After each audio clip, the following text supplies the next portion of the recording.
Subscribe करें और bell दबाएं ताकि कोई खबर रह न जाए।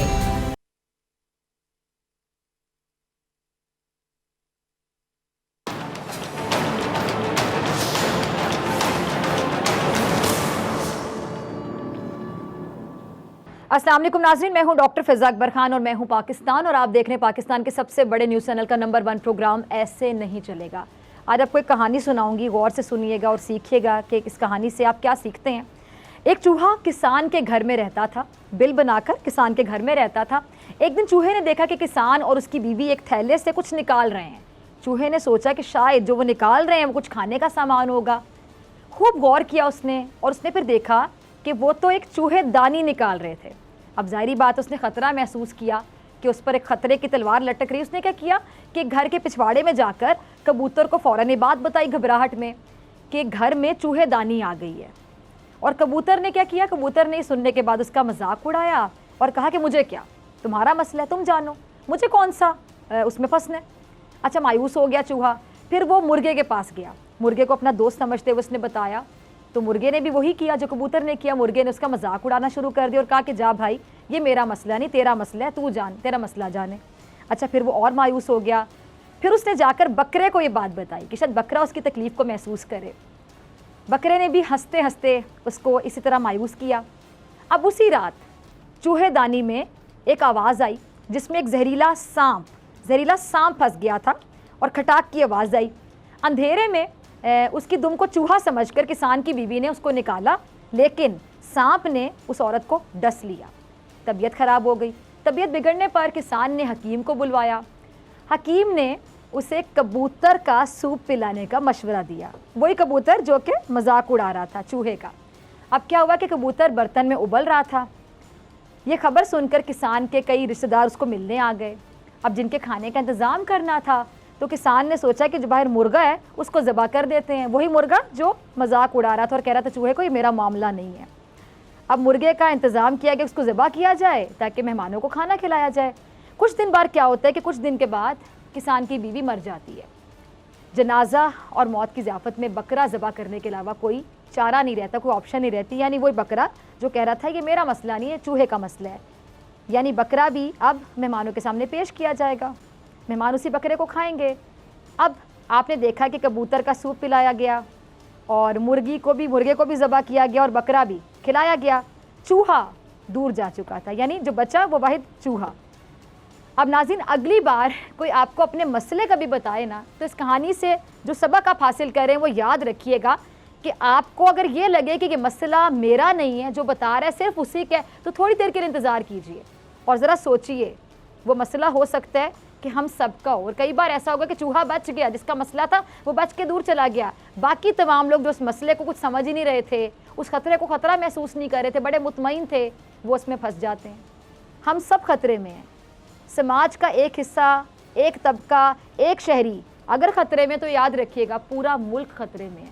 ज़ात, मज़हब और तबके के दायरे से बाहर निकलिए और ख़ुद तक महदूद मत रहिए, दूसरों का एहसास कीजिए। पड़ोस में लगी हुई आग आपके घर कभी भी पहुंच सकती है, याद रखिएगा। सिर्फ ये ना समझिएगा ये आग पड़ोस में लगी है, मुझे इससे क्या, वो आग आप तक कभी भी पहुंच सकती है। अब यही हाल इस वक्त हमारे सियासतदानों का है।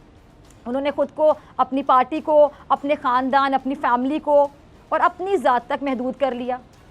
अब हम इससे बढ़कर शायद कुछ सोचना ही नहीं चाहते और यही बहुत बड़ी वजह है कि अपोजिशन अब भी हुकूमत के ख़िलाफ़ वो सो कॉल्ड एक नाम नहाद तहरीक जारी रखने पर बाकायदा बाजिद है। जिससे बच्चे ज़िद करते हैं, ज़िद है, बाजिद है। और मुल्क में हम देख रहे हैं कि रोज़ बरोज़ कोरोना वायरस के जो केसेस हैं वो बढ़ रहे हैं, लेकिन अपोजिशन को इससे कोई टेंशन नहीं, कोई परेशानी नहीं है, कोई मसला ही नहीं है। अपोजिशन की कोरोना वायरस के हवाले से जो गैर संजीदगी है उसका अंदाज़ा आप उनके जो अवामत हैं और जो प्रेस कॉन्फ्रेंसेस होती हैं उसमें दिए जाने वाले बयानात से बखूबी लगा सकते हैं कि किस हद तक संजीदगी से लोग कोरोना को ले रहे हैं और नहीं ले रहे। मरियम नवाज साहिबा ने मुल्तान जलसे में, आपको याद होगा कि हुकूमत पर कोरोना के पीछे छुपने का इल्ज़ाम भी लगाया था। मरियम का क्लिप होगा, टीम ज़रा चलाइएगा। मरियम बीबी, हुकूमत क्यों छुपेगी? पहला सवाल तो ये कि हुकूमत क्यों छुपेगी? छुप तो आप लोग रहे हैं, हकीकत से तो आप लोगों ने अपना मुँह चुराया हुआ है। आपको ये नहीं पता कि हकीकत क्या, हकीकत को फेस नहीं कर सकते। आपके मफरूर वालिद साहब उन्हें आज अदालत ने इश्तिहारी भी करार दे दी है। एवन फील्ड और अल अजीजिया रेफरेंस की अपीलों की समाअत के दौरान इस्लामाबाद हाई कोर्ट ने साबिक वजीर आजम मियां नवाज शरीफ को इश्तिहारी करार दे दिया। जस्टिस आमिर फारूक और जस्टिस मोहसिन अख्तर कियानी पर मुश्तमिल जो 2 रुकनी बेंच है, उसने नवाज शरीफ साहब को अल अजीजिया और एवन फील्ड रेफरेंसेस में अपीलों पर समाअत उसकी की और नवाज शरीफ की जमानत देने वालों को नोटिस जारी कर दिए और आइंदा समाअत 9 दिसंबर को होगी। लेकिन आपके लिए सब कुछ यकीनी तौर पे बिल्कुल भी आप इसको संजीदगी से नहीं लेंगे, जैसे आप कोरोना को नहीं कुछ समझते। नवाज शरीफ ने अदालतों का सामना करने के बजाय इलाज के बहाने बैरून मुल्क फरार रहने को तरजीह दी, सिर्फ और सिर्फ इसलिए कि लूटी गई कौमी दौलत जो है वो किसी तरह वापस ना करनी पड़ जाए। जो लूटा हुआ है वो मियाँ साहब के पास ही रहे, मियाँ साहब के बच्चों के पास रहे, वापस ना करना पड़ जाए। और मरियम बीबी आपके जो वालिद हैं वो प्लेटलेट्स की जाली रिपोर्टों के पीछे क्या नहीं छुपे, इसे कहते हैं छुपना, किसी चीज़ के पीछे छुपना। जैसे आपके वालिद जाली रिपोर्ट्स के पीछे छुप के लंदन फरार हो गए, फरारी ठहरे, इश्तिहारी करार पाए। कभी आप कैलिब्री फॉन्ट के पीछे छुपती हैं, इसको कहते हैं किसी चीज़ के पीछे छुपना खुद को बचाने के लिए। कभी आप कतरी खत के पीछे छुपते हैं, मुंह छुपाते हैं आप। अब देखिए आज कि आपके वालिद साहब एक इश्तिहारी मुजरिम करार दिए जा चुके हैं। सोचा आपने इश्तिहारी मुजरिम क्या होता है, उसकी हैसियत क्या होती? नहीं सोचा होगा आपने। वो वतन वापस आने की बजाय बीमारी के पीछे छुप रहे हैं। अब आपको समझ है कि छुपना किसे कहते हैं? जो आप कहती हैं, जुमला बोल रही थी कि हुकूमत क्यों छुपेगी, हुकूमत पीछे छुप रही है। हुकूमत क्यों छुपेगी? आप छुप रहे हैं, आपके वालिद छुप रहे हैं। 100 बहाने ढूंढते हैं आप, 100 चीजें तलाश करते हैं इसके पीछे आप लोग छुप सकें। ऐसी होती है क़यादत? क्या ऐसे होते हैं लीडर? आप लोगों के करतूत ऐसे हैं कि आपके रहनुमाओं को बाकायदा मुंह छुपाने पड़ रहे हैं। इस हकदार साहब को दुनिया ने देखा किस तरह नवाज शरीफ के मफरूर होने के सवाल पर उनकी बोलती बंद करवा दी उस गोरे एंकर ने। और मुल्तान जलसे के बाद नाजरीन, गुज़िश्ता रोज़ काबीना इजलास में पंजाब हुकूमत की हिकमत अमली पर तनकीद भी सामने आई।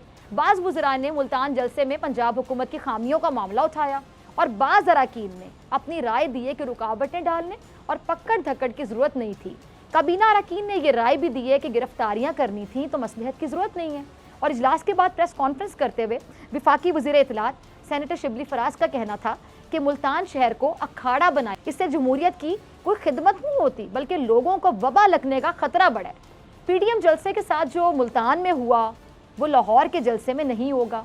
और उनका ये भी कहना था कि लाहौर के जलसे के लिए किसी को नहीं रोका जाएगा, जो जाना चाहता है जाए, लेकिन जलसों के बाद रहनुमाओं और जो मुंतजमीन है उनके खिलाफ FIR की सूरत में कानूनी कार्रवाई होगी। क्या कहते हैं वो ज़रा उनकी ज़बानी सुनिएगा, क्लिप चलाएगा टीम।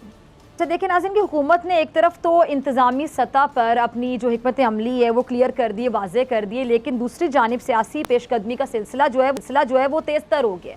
अच्छा, मुस्लिम लीग नून के रियासत मुखालिफ बयानिए के खिलाफ खड़े होने वालों को हुकूमत ने अपनी सफ़ों में शामिल करने के लिए ग्रीन सिग्नल दे दिया। अब इस सिलसिले में पंजाब हाउस इस्लामाबाद में कल एक अहम शख्सियत की मुस्लिम लीग नून के 9 अरकान पंजाब असम्बली के साथ मुलाकात हुई है।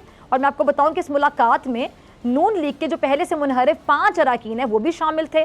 अब ये जो टोटल 9 अरकान हैं इनका ताल्लुक वस्ती और जनूबी पंजाब से बताया जाता है। अब इस तरह मुस्लिम लीग नून से राहें जुदा करने वाले अरकान की तादाद 14 हो गई है, 14। इस मुलाकात में उन अरकान का क्या कहना था कि जी कौमी सलामती के इदारे और अफवाज पाकिस्तान पर जो तनकीद की जाती है वो हरगिज़ बर्दाश्त नहीं है हमें। और दूसरी जानिब मुल्तान के जलसे में भी नून लीग के जो अक्सर अरकान पार्लियामेंट हैं वो गायब थे। मरियम नवाज़ और राना सनाउल्लाह के अहकामात के बावजूद ये लोग गायब थे। ज़रा गौर कीजिएगा, ये लोग नहीं आए, यानी इनके अहकामात को भी हवा में उड़ा दिया गया, संजीदगी से नहीं लिया गया, गायब थे वो लोग। अब इस मंजरनामे के साथ, ये जो पूरा मंजरनामा है इसके साथ PDM का जो लाहौर में 13 दिसंबर को होने वाला जलसा है, मेरे ख्याल से वो मुस्लिम लीग नून के लिए किसी बड़े इम्तिहान से कम नहीं होगा। अब इस जलसे के लिए मुस्लिम लीग नून ने राना सनाउल्लाह और ख्वाजा साद रफ़ीक को जिम्मेदारियाँ सौंपी हैं, लेकिन अपने ये जो मकासद है ना, इनके लिए मुस्लिम लीग नून की जो क़यादत है उसने एक बार फिर लसानियत और सुबाइयत को हवा देने की कोशिश की है। यानी सुबाइयत के नाम पे अब ये खेलना चाह रहे हैं। साद रफ़ीक साहब ने लाहौर जलसे के लिए पंजाब का कार्ड बाकायदा खेला है। किस तरह खेला है, और आग लगाने के तो आपको पता है माहिर हैं आग लगाने में लोग। ज़रा देखिएगा कि कैसे सुबाइयत कार्ड ये प्ले करते हैं। देखिए ज़रा, सुना आपने इन्हें, ख्वाजा साहब इतनी तंग नज़री आप अपने सियासी मकासद के लिए अब सुबाइयत और लसानियत पर उतर आए हैं, सिर्फ जलसे को कामयाब बनाने के लिए आप ये सुबाइयत कार्ड खेल रहे हैं, लसानियत कार्ड खेल रहे हैं। कैसे लोग हैं आप? अपने मकसद के लिए कुछ भी करने के लिए तैयार है, मुल्क में आग लगाना चाह रहे हैं, इंतशार फैलाना चाह रहे हैं आप लोग। क्या मुस्लिम लीग नून सिर्फ पंजाब तक सिमट आई है?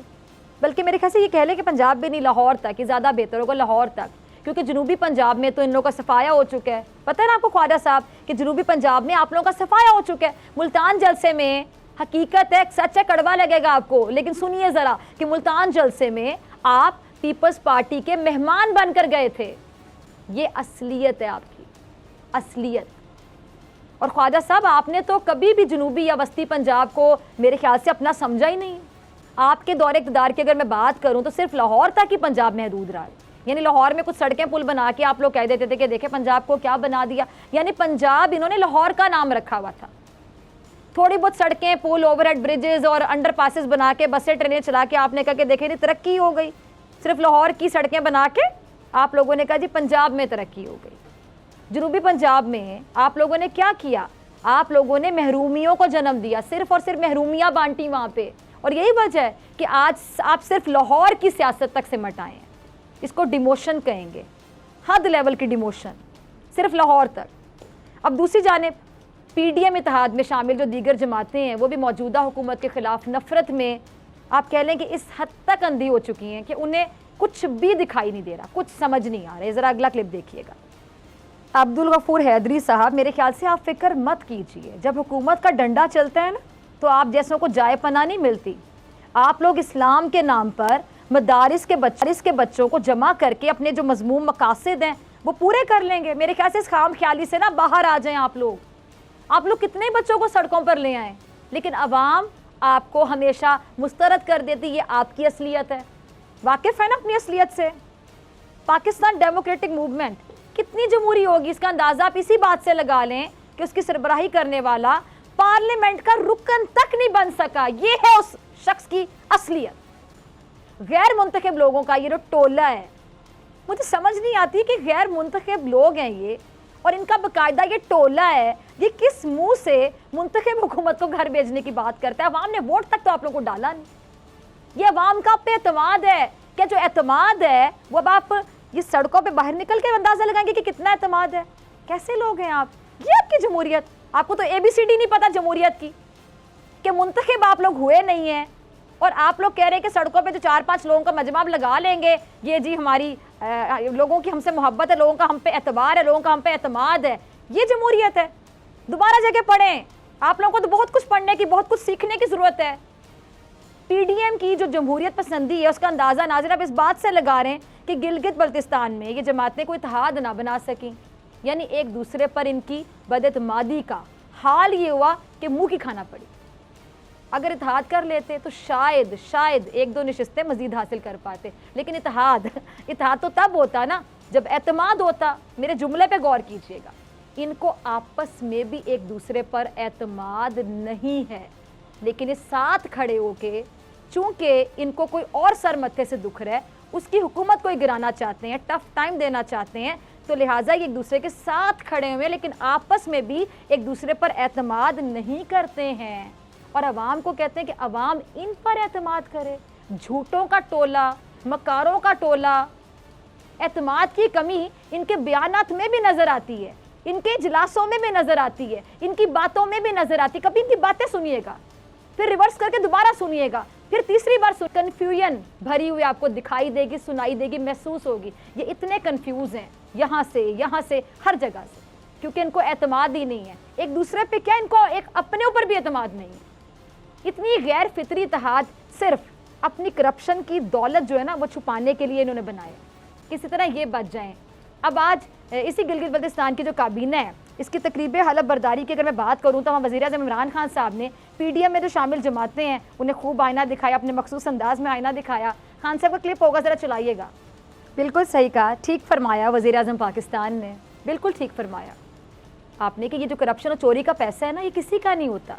लोग इबरत का निशान बन जाते हैं, रिश्तों से एतबार उठ जाता है। मकाफात अमल की सबसे बड़ी मिसाल हमारे सामने शरीफ ख़ानदान की सूरत में, यानी सोचे नाज़रीन, आपके 3 मरतबा का वज़ीर आज़म आज इसी मुल्क से मफरूर है, भागा हुआ है। और भागे हुए को क्या कहेंगे आप, मफरूर को क्या कहेंगे आप? इश्तिहारी तक तो अदालत ने करार दे दिया उस बंदे को, वालिदा को कब्र में उतारने के लिए वतन ना आ सके। बदनसीबी कहूँगी मैं इसको, बदकिस्मती कहूँगी उस बेटे की। भाई को भाई पर एतमाद नहीं, यानी कैसे भाई के भाई को भाई पे एतमाद नहीं, कहते हैं खून सफ़ेद हो गया, यही मिसाल है ना, खून सफ़ेद हो गया, जीती जागती मिसाल है कि भाई को भाई पे एतमाद नहीं है, खून सफ़ेद हो गया। और पार्टी की क़यादत छोटे भाई को सौंपने की बजाय अपनी बेटी को सौंप दी गई, यानी बदएतमादी। बदएतमादी जब रिश्तों में आ जाए तो फिर कोई किसी का नहीं रहता। जब आप अपने भाई पर एतमाद ना कर सकें तो फिर किस पे कर सकते हैं? शहबाज शरीफ और हमजा शहबाज की पेरोल पर रिहाई भी एक मुअम्मा बना दी गई, यानी पेरोल में इजाफे के लिए दरख्वास्त पर पार्टी में जो है खलबली मची हुई थी। पार्टी तर्जुमान मरियम औरंगजेब और अता तारड़ के जो मतजाद बयान थे जो आपस में नहीं मिलते, नया पंडोरा बॉक्स खोल दिया। मरियम क्या कहती हैं जी, मरियम औरंगजेब के पार्टी की जानिब से दरख्वास्त दी गई और अता तारड़ ने क्या किया कि दरख्वास्त जो है वो जाती फेल है। सोचिए ज़रा, इनके बयान आपस में नहीं मिलते, पागल समझा हुआ इन्होंने सबको। अभी सारी सिचुएशन पर जो वज़ीर कानून पंजाब है उन्होंने सिचुएशन को काफ़ी हद तक मेरे मुताबिक वाज़े कर दिया। उनका क्लिप होगा, ज़रा चलाइएगा जी। सुना आपने, ये हाल है करप्शन की लूटी गई दौलत के तहफ़्फ़ुज़ के लिए इंसान किस हद तक गिर जाता है। इन लोगों को जब अपने अजीज़ तरीन रिश्तों का पास नहीं है, ना रिश्तों का पास है, ना रिश्तेदारों पर एतमाद है, ना भाई को भाई पे एतमाद है, ना किसी को किसी पे एतमाद है, आपस में इनके बयानात नहीं मिलते, कोई क्या कहता है कोई क्या कहता है, कन्फ्यूजन से भरे हुए ये लोग हैं। ये उनसे मुँह मोड़ रहे हैं जो इनके अपने हैं, तो ये अवाम के क्या बनेंगे? अवाम की इनकी हैसियत, इनके अवाम की हैसियत इनकी नज़र में मेरे ख्याल से कुछ भी नहीं होगी। ये अपने जो सियासी तमाशे हैं ना, उसमें अवाम की जानों को भी खतरे में डाल रहे हैं। इनको कोई फ़र्क नहीं पड़ता, ना ये हिचकिचाएंगे, क्योंकि शर्म हया नामी चीज़ तो इनके अंदर है ही नहीं। इनको तो पता नहीं कि शर्म क्या होती है, हया क्या होती है। ये आपकी जानों के साथ भी खेल जाएंगे। इसलिए इन मसलों को ज़रा समझने की कोशिश कीजिए। जैसे कि मैंने आपको आगाज़ में कहानी सुनाई थी कि जब किसान और उसकी बीवी चूहे के लिए चूहेदानी लेकर आ जाती तो चूहा क्या कहता है, जाके बकरे को बताता है। बकरा कहता है मेरा मसला नहीं, तुम्हारा मसला है, तुम्हारी जान को खतरा है। कबूतर को बताता है, कबूतर भी कहता है कि मेरा मसला नहीं, इसका मजाक उड़ाता है। मुर्गे को बताता है तो मुर्गा कहता है मेरा मसला नहीं है। तो फिर क्या हुआ कि जब वो किसान की बीवी को सांप ने डस लिया तो सबसे पहले हकीम ने कहा कि कबूतर का सूप पिलाया जाए, यानी कबूतर भी जान से गया। उसके बाद जाते हैं खैरियत दरियाफ्त करने के लिए तो फिर मुर्गे को ज़बह किया जाता है ताकि रिश्तेदारों को खाना खिलाया जाए। यानी मुर्गा जो मजाक उड़ा रहा था और कह रहा था तुम्हारा मसला है, मुर्गे की भी जान गई। और फिर जब किसान की बीवी दम तोड़ जाती है, मर जाती है, तो फिर वो जो बकरा मजाक उड़ा रहा था और उस बात को सीरियस नहीं ले रहा था, चूहे का मजाक उड़ा रहा था, तो फिर बकरे का जो गोश्त है, बकरे को ज़बह करके बकरे का गोश्त मेहमानों को खिलाया गया। लेकिन इस सारी सिचुएशन में चूहा बच के कहीं फरार हो गया। तो जो मसला किसी का भी है वो आपका भी है। ये हमारे पूरे मुल्क के लिए मसला और ख़तरे की घंटी बजा रहे हैं। इसको प्लीज़ संजीदगी से लीजिएगा, बहुत संजीदगी से लीजिएगा। ये हम सब का मसला है, ये पूरे पाकिस्तान का मसला है। मिलते हैं ब्रेक के बाद।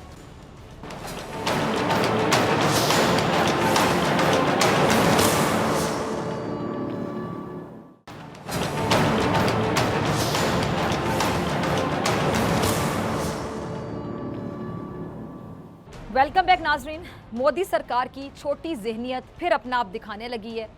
आपको पता है कि ना मोदी से हमसाये खुश हैं और ना ही भारत की अपनी जो जनता है उनकी आवाम है। भारत ही नरेंद्र मोदी उसकी पॉलिसी से, उसकी सोच से खुश नहीं है। इसीलिए शायद जो शाइनिंग इंडिया है वो बर्निंग इंडिया में तब्दील होता है, आप सबको दिखाई दे रहा है।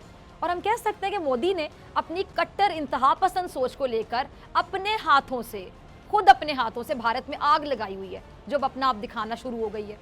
भारतीय सरकार मुसलमानों की ज़िंदगी तो तंग कर ही रही है, लेकिन मोदी के फसादी जहन, शरपसंद जहन, फसादी जहन की ये जो लहरें हैं ये अक़लियतों को भी अपनी लपेट में ले रही हैं। अब इसकी ताज़ा मिसाल क्या है? भारतीय सिख किसानों का जो मुआशी कत्लेआम हो रहा है। यानी कोई भी अक़लियत वहाँ पे खुद को महफूज तस्वुर नहीं कर रही, खा वो मुसलमान हो, खा वो सिख हो, खा वो ईसाई हो। अब भारतीय पार्लियामेंट ने, आपको याद होगा, मैं ज़रा याद कर, सितंबर में 3 बिल पास किए थे। अब उनमें से जो एक बिल है वो क्या है, ज़रूरी पैदावार और तिजारत और कॉमर्स कानून 2020 है। जो दूसरा है वो किसान ज़रूरी सर्विस कानून 2020 है, एम्पावरमेंट और प्रोटेक्शन ज़रूरी सर्विस कानून 2020, जिसमें कीमत की यकीन दहानी पर मुआहदे जो है वो शामिल थे। अब जो तीसरा कानून है वो ज़रूरी अशिया तरमीमी कानून है। अब इन कवानीन पर भारत में मुख्तलिफ राय पाई जाती है, किसी की क्या राय है, किसी की क्या राय है। जो मुल्क के वज़ीर आज़म है नरेंद्र मोदी, उनका ये दावा है कि इन कवानीन से जो इस्लाहात की जा रही हैं वो ज़राअत के शोबे के लिए एक बहुत अहम मोड़ साबित होंगी। अब दूसरी तरफ जो मुल्क की ऑपोजिशन है उसने इन कवानीन को किसान मुखालिफ करार दिया और क्या कहना उनका कि ये किसानों के लिए मौत का परवाना साबित होंगे। अब आप समझ लें कि शायद यही वजह है कि इंडिया के दारुल हुकूमत नई दिल्ली की सरहद पर मुल्क की कई रियासतों से आने वाले किसान गुज़िश्ता कई दिनों से धरना दिए बैठे हैं। और मोदी की अक़लियत के खिलाफ जो पॉलिसीज़ हैं उनकी आग सिर्फ भारत में नहीं लगी बल्कि कनाडा में और अमेरिका में भी सिखों ने मोदी के जुल्म के खिलाफ एहतजाज किया हुआ है। यानी एहतजाज जो है मोदी के खिलाफ वो सिर्फ भारत में नहीं है, भारत से बाहर भी है। कनाडा के वज़ीर आज़म ने, मैं आपको ज़रा याद करवाऊँ, गुरु नानक के यौम पैदाइश के मौके पर सिख बिरादरी से खिताब किया और उनका क्या कहना था कि सूरत हाल तशवीशनाक है, तशवीशनाक। हम तमाम मुजाहिरीन के अहले खाना और दोस्तों के बारे में फ़िक्रमंद हैं। मैं आपको ये याद दिलाना चाहता हूँ कि कनाडा हमेशा पुरअमन एहतजाज के हक़ के मुतालिक हसास रहा है। कनाडा की हुकूमत ने मुजाहिरीन के साथ मिलकर एहतजाज किया, जिसके बाद भारत में आग लग गई और उनके बयान को भारत में सख्त तनकीद का निशाना भी बनाया जा रहा है। अब दूसरी जानिब अमेरिका में भी हिंदुस्तानी कौंसल खाने का सिखों ने घेराव किया और मोदी हुकूमत की किसान मुखालिफ जो पॉलिसीज़ हैं और अक़लियतों से नारवा सलूक है उसके खिलाफ एहतजाज किया गया है। इस सारे मामले पर बात करने के लिए मेरे साथ प्रोग्राम में मौजूद हैं चेयरमैन PSS गोपाल सिंह चावला साहब और साबिक सेक्रेटरी दिफा जनरल रिटायर्ड नईम खालिद लोधी साहब। आप दोनों का बहुत बहुत बहुत शुक्रिया। सबसे पहले मैं आपकी तरफ आना चाहूँगी चेयरमैन पंजाबी सिख संगत गोपाल सिंह चावला साहब, आपकी तरफ। गोपाल साहब, मोदी सरकार ने किसानों के लिए सितंबर में 3 बिल पार्लियामेंट में पास किए थे और क्या कहना था उनका कि जी इन इस्लाहात से किसान खुशहाल होंगे, ये होगा वो होगा। अगर ऐसा है तो फिर यहाँ तो एहतजाज हो रहा है, खुशहाली तो कहीं नज़र नहीं आ रही।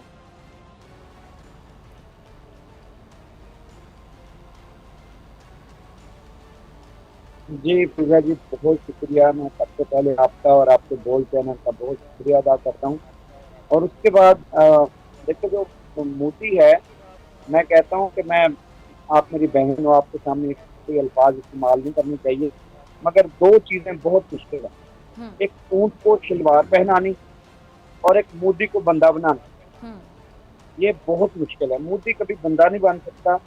और मोदी जब से आया है उसने मुसलमानों को कहा है पाकिस्तान जाओ, कब्रिस्तान जाओ, सिखों को कहा है कि यहाँ से निकल जाओ, क्रिश्चियनों को कहा है कि आप यहाँ पे नहीं रह सकते। दलित जो हैं, निचली जात वाले हिंदू, वो इनके खिलाफ हैं। बाकी इंडिया में अगर आप देख लें तो बहुत सारे स्टेट्स ऐसे हैं जो अभी आज़ादी चाहते हैं। कुछ मनमोहन सिंह की पॉलिसी ऐसी कि कुछ लोग खामोश हो गए थे, मगर जो मोदी है ये इस वक्त इंडिया का गुर्बत साबित हो रहा है। यानी कि इंडिया के बहुत छोटे छोटे कार्य है। और सिखों को 1947 से जब सिखों ने गलत फैसला किया कि कायदे आज़म मोहम्मद अली जिन्ना के बाप ने समाज की है, उस दिन से लेकर हम पे वो मजालम जारी हैं। उस दिन से लेकर हम उसको फेस कर रहे हैं। हमारा जो गलत फैसला था उसको हम फेस कर रहे हैं। हमने हर दौर में किया। इंदिरा गांधी के दौर में 84 में दरबार साहब पे अटैक हुआ, इस तरह आता जा रहा। मगर मोदी ने तो आखिर कर दी। गुरु ग्रंथ साहब की बेअदबी, जो हमारे आखिरी गुरु हैं, हमारी होली बुक है, गुरु ग्रंथ साहब की बेअदबी इस दौर में इतनी ज्यादा हो गई कि आखिर है। अब जो किसान है, किसान यानी कि पंजाब जो है वो पूरी इंडिया का 60% गंदम जो है वो किसान दे रहा है। इंडिया का जो पूरी इंडिया का पेट भर रहा है वो पंजाब भर रहा है। मगर पंजाब का किसान आज से नहीं, आप शुरू से देख लें, अगर खुदकुशी कर रहा है तो किसान कर रहा है, अगर मजालम का शिकार है तो किसान है, अगर बिजली के मसले का शिकार है तो किसान, ट्रैक्टर का मसला है तो किसान को है। मगर फिर भी वो मैनेज कर रहे थे। जितने पैसे उनके पास आते हैं वो आड़तियों को, गवर्नमेंट को दे देते हैं। मगर अभी जो मोदी ने ये बिल पास किया है कि किसानों से जिन्स खरीदना नहीं है, हमारी कणक, हमारा चोना, ये जो है वो पड़ा रहेगा। इसका मतलब है कि सिखों को, पंजाब को पूरी तरह बर्बाद कर देना। ये पॉलिसी किसकी है? ये मोदी की है। और मैं फिजा जी आपके प्रोग्राम के वसादत से एक बात बताता चलूं कि सिख जो हैं ये टूट गए थे। कोई ये है, कोई वो है, कोई दिल्ली कमेटी है, कोई श्रोमणी कमेटी है। ये जो संघर्ष है, इनके जो एफर्ट्स हैं, इसमें सिख जो हैं वो फिर इकट्ठे हो गए। और मैं ये दावे से कहता हूँ कि ये इंडिया को बर्बाद सिख नहीं कर रहे, इंडिया को बर्बाद खुद ब खुद मोदी कर रहा है। और इंशाल्लाह अनकरीब इंडिया बर्बाद, टोटे बने, टोटे टोटे होंगे। और मोदी भी बर्बाद होगा इंशाल्लाह। ठीक है जी। जनरल साहब आपकी तरफ आना चाहूंगी। आपने गोपाल साहब को भी सुना, गोपाल सिंह साहब को। अब जनरल साहब, एक तरफ भारतीय हुकूमत एहतजाज करने वालों को दहशतगर्द कह रही है, खालिस्तानी करार दे रही है, अब दूसरी जानिब आलमी दबाव के बाद मुज़ाकरात का ड्रामा भी रचाने पर मजबूर है। क्या ये दोहरा मयार नहीं है? और इस बार तो खुल के सामने आ गए, सिर्फ भारत में नहीं, भारत से बाहर भी इतना एहतजाज हो रहा है, लोग आवाज़ उठा रहे हैं इनके हक में जिनके साथ जुल्म हो रहा है वहाँ पे भारत में। जी, दोहरा म्यार तो आपने इस तरह कहा कि जैसे बड़े अचंभे की बात है, और पहली दफा भारत ने दोहरे म्यार का बताया कि या शो किया। जनरल साहब, हम तो देख रहे हैं इनका दोहरा म्यार, जी, बाकी जी। दुनिया ने आंखें बंद की हुई है ना। मैं कहती हूं चले बाकी दुनिया दुनिया के बगैर वो होश जैसे के नाखून कहते हैं ले ना ले। जी कि आप कुछ लोगों को कुछ देर के लिए बेवकूफ बना सकते हैं, लेकिन तमाम लोगों को हमेशा के लिए बेवकूफ नहीं बना सकते। पाकिस्तान तो पहले दिन से इनको जानता है। जी जी। तो मैं ये समझता हूँ कि मैं इन ज्यादा तफसीलात जो कानूनी है फार्मर्स के मुतालिक उसमें तो नहीं जा सकता, लेकिन जो बड़ी बात है गोपाल साहब ने भी की है, वो आप ये देखिए कि जब आप एलिनेट कर देंगे तमाम अकलियतों को, आप ये भी सिखों के लीडर हैं जो बात कर रहे हैं, उनके फार्मर्स के लीडर हैं जो बात कर रहे हैं, आपको पता है क्रिश्चियंस के साथ उन्होंने क्या किया है, आपको पता है कि कश्मीर एज ए होल कश्मीरियों के साथ उन्होंने क्या किया। मुसलमानों को तो इस बात की सजा दी जाती है कि वो इस शुबे में कि किसी ने गाय का गोश्त खाया उनको जिंदा जला देते हैं। क्रिश्चियंस को जला, दलित लड़कियों को जलाया गया इस बुनियाद पर कि तुमने हायर शेड्यूल के लड़कों के साथ मोहब्बत क्यों की है। तो ये तमाम चीज़ें जो हैं ये तो बिल्कुल अया है रोज़े रोशन की तरह।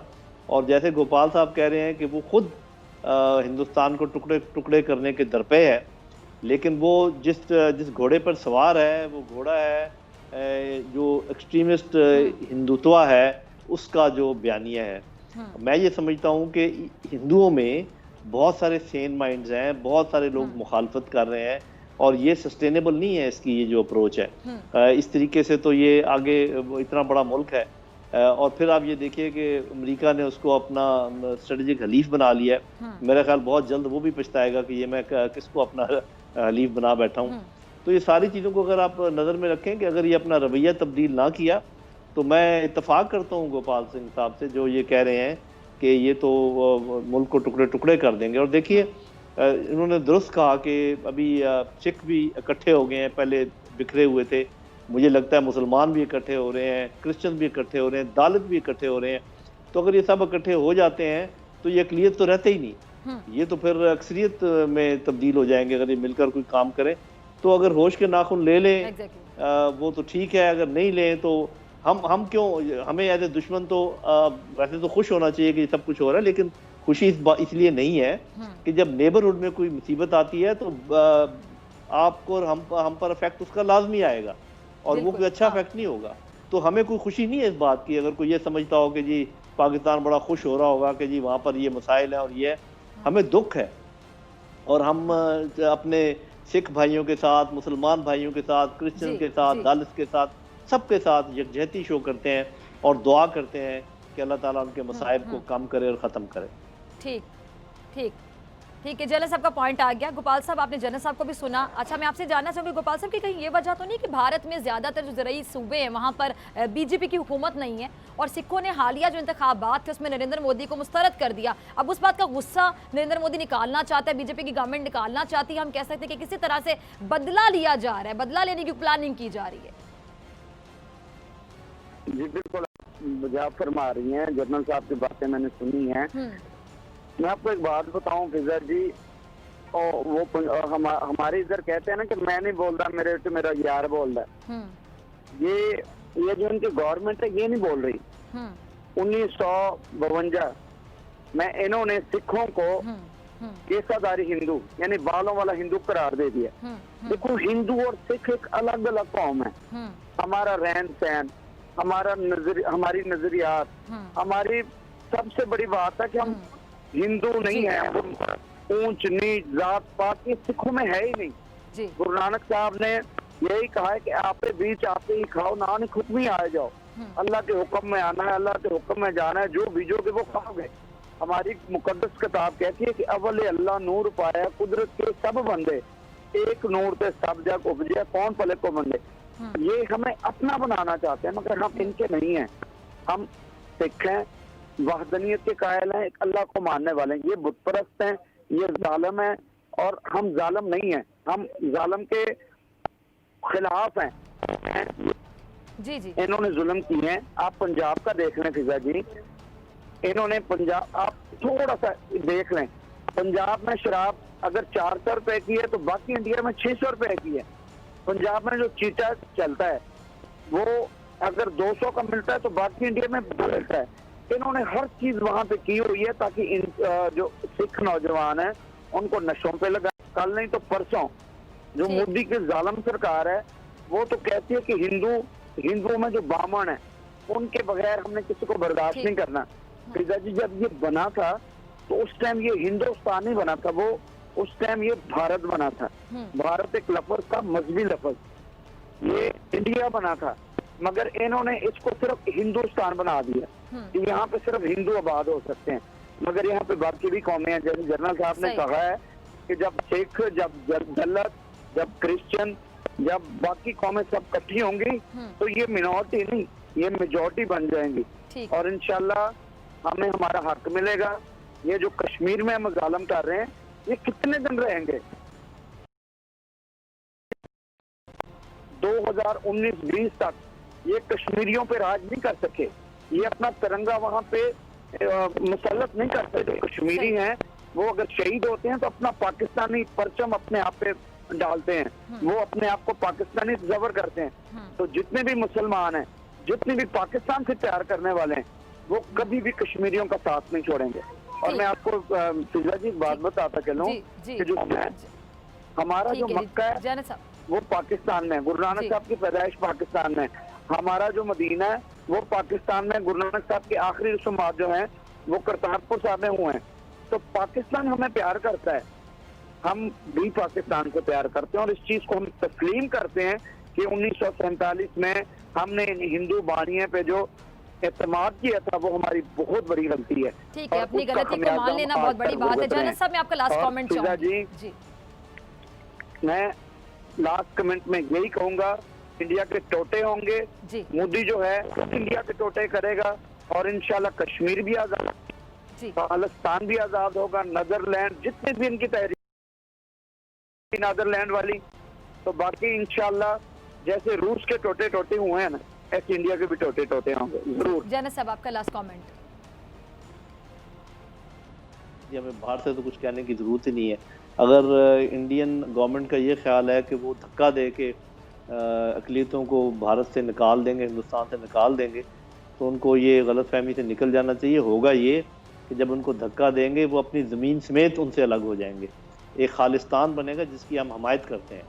और आपने देख लिया कि वो वहदानियत में यकीन रखते हैं, वो भी एक अल्लाह पर यकीन रखते हैं। तो हमारे और खालिस्तान के जो मुरासिम होने का इम्कान है वो बहुत अच्छे होंगे। हो सकता है कि हम बॉर्डर जो है उनको बड़ा नरम कर दें एक दूसरे के लिए। तो और कश्मीर ने तो इंशाल्लाह आज़ाद होना ही होना है, क्योंकि इतनी बड़ी फ़ौज अगर जो समझती थी कि हम 4 या 5 हफ्ते में सारा काम तमाम कर देंगे, वो साल से ऊपर हो गया, उनसे वो हुर्रियत पसंद काबू में नहीं आए। तो ये तो दलित भी अलग होंगे, ईस्टर्न उनकी जो प्रोविंस है मिज़ोरम और वो सारे वो लोग अलग होंगे, नागालैंड। तो ये तो नज़र आ रहा है, बस इसको मुझे तो ऐसे लगता है कि शायद अब ये कोई रोक भी ना पाए। ठीक है जी, बहुत शुक्रिया दोनों मेहमानों का, जालिद लोधी साहब आपका भी और गोपाल सिंह चावला साहब आपका भी। मुझे ब्रेक पे जाना है, ब्रेक से वापसी पे बात करेंगे कोरोना वायरस के हवाले से।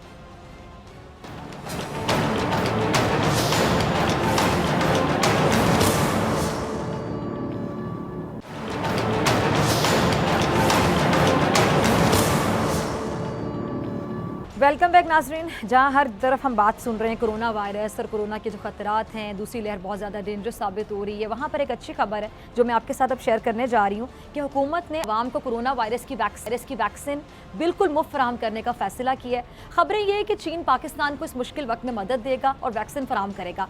अब जो आलमी कंपनियाँ हैं जो वैक्सीन बना रही हैं उनसे भी हुकूमत राब्ते में है और पाकिस्तान अपनी वैक्सीन भी तैयार कर है, जो कि बहुत अच्छी बात है। इसकी तकमील कहाँ तक पहुँची, इस हवाले से बात करने के लिए आज आज इस सेगमेंट में मेरे साथ मौजूद हैं पार्लिमानी सेक्रेटरी सेहत डॉक्टर नौशीन हामिद साहिबा। बहुत शुक्रिया डॉक्टर साहबा ज्वाइन करने के लिए। डॉक्टर साहबा, यकीन नहीं आ रहा कि हुकूमत ने इतनी महंगी वैक्सीन को मुफ्त फराहम करने का ऐलान किया है। बहरहाल अगर ऐसा होता है तो बहुत बहुत अच्छी बात है और बड़ी अच्छी खबर है, बल्कि बड़ी अवामी खिदमत होगी। लेकिन डॉक्टर साहब, वैक्सीन की जो मुफ्त फराहमी है उसको अमली तौर पर किस तरह से यकीनी बनाया जाएगा? क्योंकि हमारे हमने देखा कि माफियाज बड़े सरगर्म हैं। यहाँ पे अगर एक चीज़ थोड़ी वज़ीर-ए-आज़म नोटिस लेते हैं किसी चीज़ का, वो चीज़ मार्केट से गायब हो जाती है, ब्लैक हो जाती है। तो इस तरह इस वैक्सीन के हवाले से तो नहीं होगा कि कोई ब्लैक में फ़रोख्त करके माल बनाए? जी बिस्मिल्लाहिर्रहमानिर्रहीम। देखिए जी, जब ये वैक्सीन डायरेक्टली गवर्नमेंट प्रोक्योर करेगी और जो भी डील होगी वो गवर्नमेंट की डायरेक्टली उन फार्मास्यूटिकल कंपनी से होगी और जो प्रोवाइड की जाएगी वो डायरेक्टली गवर्नमेंट को प्रोवाइड की जाएगी। तो इसलिए इसके अंदर किसी थर्ड पार्टी के आने का सवाल नहीं होता, क्योंकि ये लोग इस वक्त हेल्थ मिनिस्ट्री जो है, फेडरल हेल्थ मिनिस्ट्री, वो हर चीज़ को खुद से मॉनिटर कर रही है और खुद ही सारी फार्मास्यूटिकल कंपनी से जो है वो नेगोशिएशंस भी कर रही है। उसकी प्राइस के ऊपर भी, उसकी कितनी जल्दी अवेलेबिलिटी हो सकती है उसके ऊपर भी, और किस तरीके से वो ट्रांसपोर्ट होनी है, क्योंकि आपको पता है कि ये वैक्सीन एक कोल्ड चेन के थ्रू एक स्पेसिफिक टेम्परेचर पे ही इस वैक्सीन को हम लोग ट्रांसपोर्ट कर सकते हैं। तो ये तमाम मोडेलिटीज़ जो हैं ये गवर्नमेंट और वो जो वैक्सीन प्रोड्यूसर फार्मास्यूटिकल कंपनीज हैं जो फाइनल ट्रायल्स में अपने हैं, उनकी डायरेक्ट निगोशिएशंस हो रही हैं। तो इसलिए इसके अंदर किसी थर्ड पार्टी का इन्वॉल्व होने का कोई चांस नहीं है। यहाँ पे माफिया के लिए कोई चांस नहीं, तो बहुत अच्छी बात है जी। डॉक्टर साहब प्लीज कंटिन्यू। जी जी दूसरी एक तो मतलब कि हम इस तरीके से अपनी वैक्सीन प्रोक्योर कर रहे हैं जिसके लिए $150 मिलियन जो है कैबिनेट जिसकी अप्रूवल दे दी है, और इसके ज़रिए हम एडवांस बुकिंग इंशाल्लाह ताला आइंदा से आने वाले 10 से 15 दिन में जो भी फार्मास्यूटिकल कंपनी शॉर्टलिस्ट होगी जिसके साथ सबसे बेहतर हमें निगोशिएशन के जो अर्लीस्ट हमें उसको अवेलेबिलिटी इंश्योर करेगा और जिसकी ट्रांसपोर्टेशन वगैरह जो है वो सेफ़ होगी थर्ड वर्ल्ड कंट्रीज़ में। चूँकि हमारे यहाँ थोड़ी सी कोल्ड चेन की प्रॉब्लम होती है, हमारे पास उस तरह के मैकेनिज़म्स जो हैं वो ऑलरेडी ड्रैप को वैसे कह दिया गया है कि वो इंश्योर करे कि जो वैक्सीन आएंगी उसकी टेम्परेचर को मेंटेन करने के लिए जो ज़रूरी इकदाम हैं वो सारी उसकी तैयारी अभी से शुरू हो गई हुई है कि जब वो वैक्सीन यहाँ पहुँचेगी उसको हमने किस तरह स्टोर करना है और फिर किस तरह आगे यूज़र्स तक पहुँचाना है। अच्छा, और ये शुरू में जैसे ये वैक्सीन है ये इसके लिए लोग भी प्रायोरिटाइज कर लिए गए हैं, और सबसे पहले ये वैक्सीन जो आएगी वो हेल्थ केयर प्रोफेशनल्स को जो कि डायरेक्टली फ्रंट लाइन पे इस वक्त कोरोना पेशेंट्स को डील कर रहे हैं उनको लगेगी। ठीक है डॉक्टर्स, नर्सेस, पैरामेडिक स्टाफ, ठीक है ठीक है। अच्छा डॉक्टर साहब, जो आपने फार्मास्यूटिकल कंपनीज की बात की कि हुकूमत खुद डायरेक्ट उनके साथ डील करेगी और माफिया को मौका नहीं मिलेगा कि इसको ब्लैक में फरोख्त किया जाए, किसी तरह माल बनाया जाए, जो फार्मास्यूटिकल कंपनीज है जिसके साथ गवर्नमेंट डील करेगी उनके लिए क्या स्टैंडर्ड सेट किया गया है? क्या मेरिट होगा कि चूज़ किया जाए कि ये फार्मास्यूटिकल कंपनी होगी, ये नहीं होगी? देखिए इस वक्त कोई तकरीबन 6 से 7 कंपनीज को शॉर्टलिस्ट किया गया है जिनके क्लिनिकल ट्रायल्स तकरीबन मुकम्मल हो गए हैं, और शायद उनमें से 2-3 कंपनीज जो हैं वो इसी महीने जो है वो अपनी अपने रिलेटिव कंट्रीज जो हैं उनकी जो रेगुलेटरी अथॉरिटीज़ हैं उनको अप्रूवल के लिए उनके केसेस चले जाएंगे, और जैसे ही वो अप्रूव होंगे तो फिर उनकी मास प्रोडक्शन जो है वो शुरू होगी।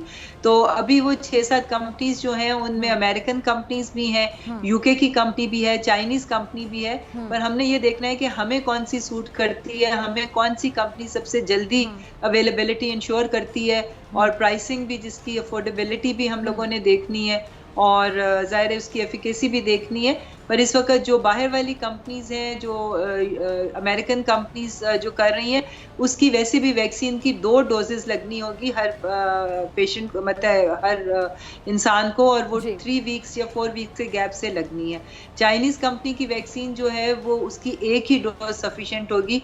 तो इसलिए हमने ये तमाम चीज़ें देखनी है कि हमारे लिए कन्वीनियंट सबसे ज़्यादा क्या होगा, कौन सी वैक्सीन जो है वो हमारे मुल्क को सूट करेगी। ठीक है जी। अच्छा डॉक्टर साहब, ये भी बताइए कि पाकिस्तान जो अपनी वैक्सीन बना रहा था उसकी तैयारी कहाँ तक पहुँची, इस हवाले से आपके पास कोई अपडेट?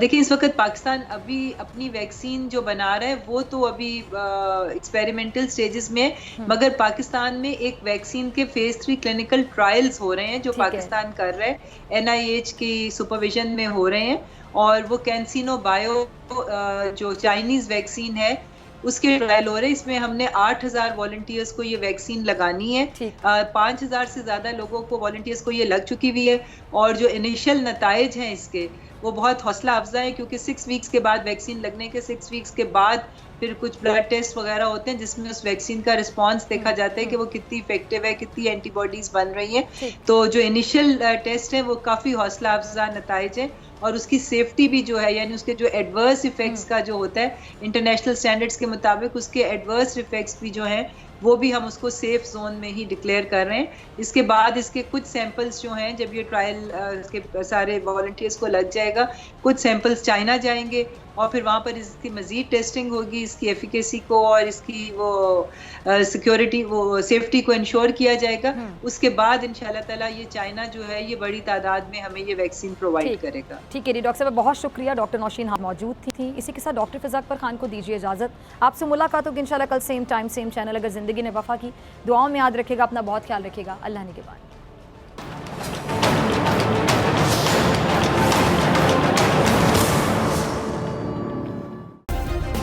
सब्सक्राइब करें और बेल दबाएं ताकि कोई खबर रह न जाए।